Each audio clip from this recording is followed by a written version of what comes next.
एक बार की बात है, एक गांव में एक चुड़ैल का आतंक था। वो चुड़ैल हर रोज रात को निकलती और गांव के हर दरवाजे पर जाकर उनका दरवाजा जोर जोर से खटखटाकर जोर जोर से नमक मांगती थी। एक रात चुड़ैल रात में गांव वालों के घर जाती है और जोर जोर से दरवाजा खटखटाती है। अरे सीमा, जाकर देखो ना कौन मनहूस आया है और इतनी जोर जोर से दरवाजा खटखटा रहा है। खुद तो महाराज की तरह पसर कर सो रहे हो और मैं रात में जाकर देखूं कि कौन है। सीमा जाकर दरवाजे को खोलती है तो उसे सामने एक औरत खड़ी हुई दिखती है। औरत को इतनी रात में देखकर सीमा हैरान रह जाती है और बोलती है, अरे बहन, कौन हो तुम और क्या कर रही हो इतनी रात को यहाँ पर? सीमा को देखकर वो औरत जोर जोर से रोने लगती है और बोलती है, बहन, मैं कई दिनों से भूखी हूँ, मुझे भूख लगी है, कुछ खाने को दे दो। औरत की बात सुनकर सीमा को दया आ जाती है और वो बोलती है, अरे बहन, इतनी रात को क्या हो गया? तुम अगर पहले आई होती तो मैं तुम्हें खाने के लिए कुछ अच्छा दे देती। अभी तो घर पर सूखी रोटी भी नहीं है। सीमा की बात सुनकर औरत कहती है, तुम्हें परेशान होने की जरूरत नहीं है बहन, मेरे पास रोटी है। अगर तुम मुझे नमक दे दो तो मैं नमक रोटी ही खा लूंगी। औरत की बात सुनकर सीमा नमक लेने चली जाती है और नमक लेकर आती है। लो बहन, नमक ले लो, मुझे अच्छा तो नहीं लग रहा, लेकिन इतनी रात को मैं तुम्हें क्या दे सकती हूँ? कोई बात नहीं बहन, तुमने इतनी रात को मेरे बारे में सोचा, वही बड़ी बात है। लाओ, मुझे नमक दे दो। जैसे ही सीमा औरत को नमक देने लगती है, औरत अपना रूप बदल लेती है और एक चुड़ैल बन जाती है।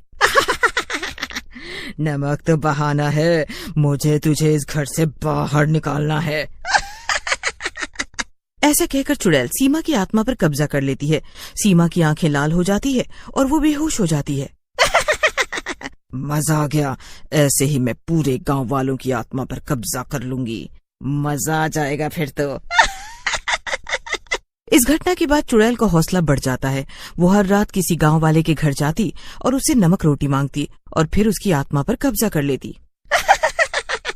वाह, मजा आ रहा है, क्या दिमाग लगाया मैंने। नमक रोटी मांगो और गांव वालों की आत्मा पर कब्जा कर लो। चुड़ैल की आत्मा पर कब्जा करने की वजह से गांव की औरतों की आंखें खून जैसी लाल हो गई थीं और वे सब अपनी सुध बुध खो रही थीं। अरे बोधी भैया, ना जाने क्या हो गया है मेरी पत्नी को, चुपचाप रहती है और बस टुकुर टुकुर एक ही जगह पर देखती रहती है।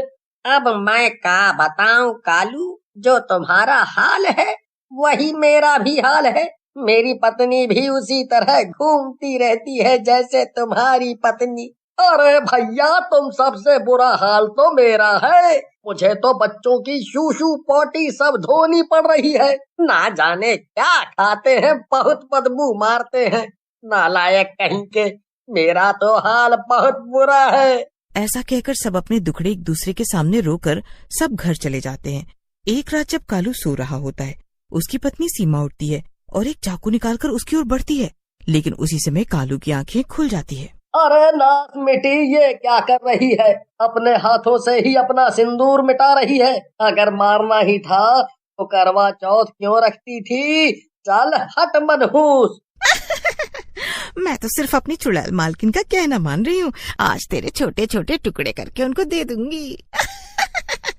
भाग कालू बेटा, नहीं तो तेरी बीवी तेरे छोटे छोटे टुकड़े करके फेंक देगी।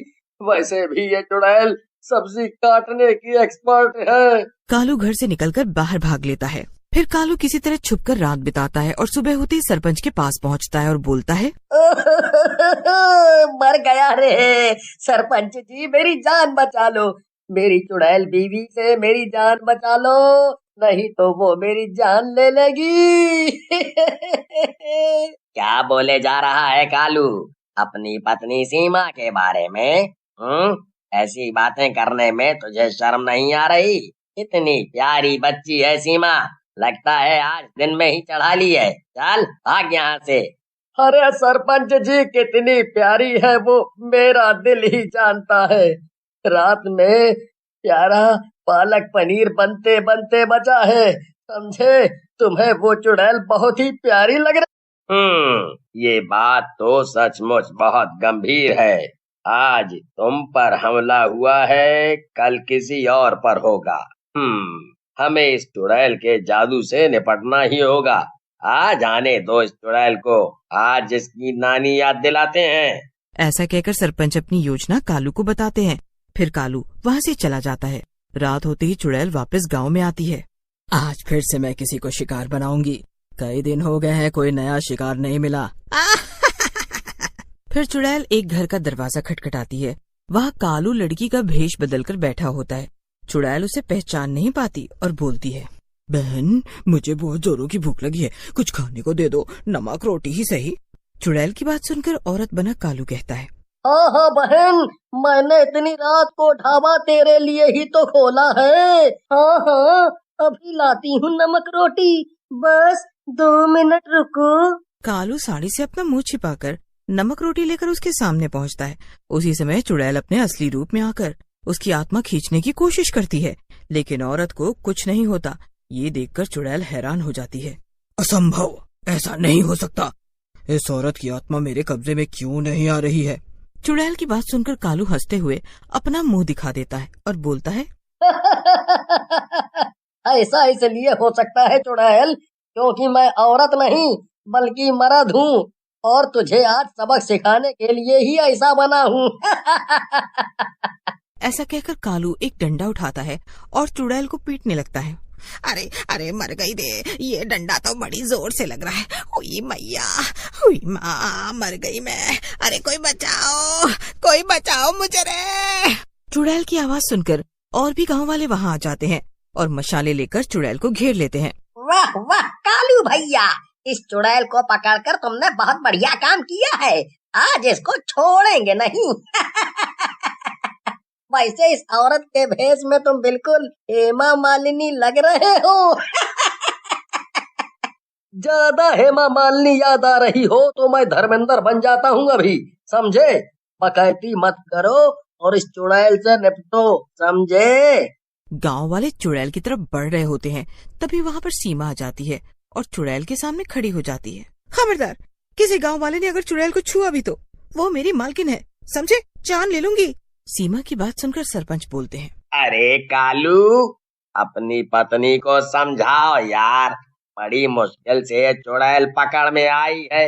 आज ही मौका है, आज ये बच गई तो फिर पकड़ में नहीं आएगी। अरे डार्लिंग, गुस्सा मत हो, मैं तुम्हारा पति हूँ। ये चुड़ैल तुम्हारी कुछ नहीं लगती। गांव वालों के रास्ते से हट जाओ। अरे काहे की डार्लिंग, अभी जान ले लूंगी तेरी, पकौड़े जैसी शक्ल वाले।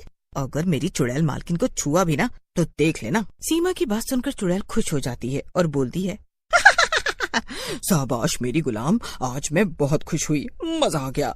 ऐसी ही वफादारी निभाती रहे। ऐसा कहकर चुड़ैल वहाँ से भाग जाती है। फिर गांव वाले सीमा की तरफ मुड़ते हैं। बोधी सीमा को एक पेड़ से बांध देता है। सरपंच जी, आप चिंता न करो, मैं इस चुड़ैल को पकड़ने में आप सबकी मदद करूंगी। फिर रात होते ही सब गांव वाले अपने अपने घरों में ताला लगाकर छुप जाते हैं। बिमला चुड़ैल का इंतजार करने लगती है।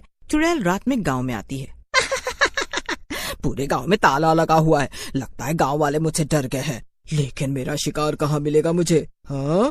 तभी उसे बिमला का घर दिखता है। वो उसके घर में जाकर नमक रोटी मांगती है।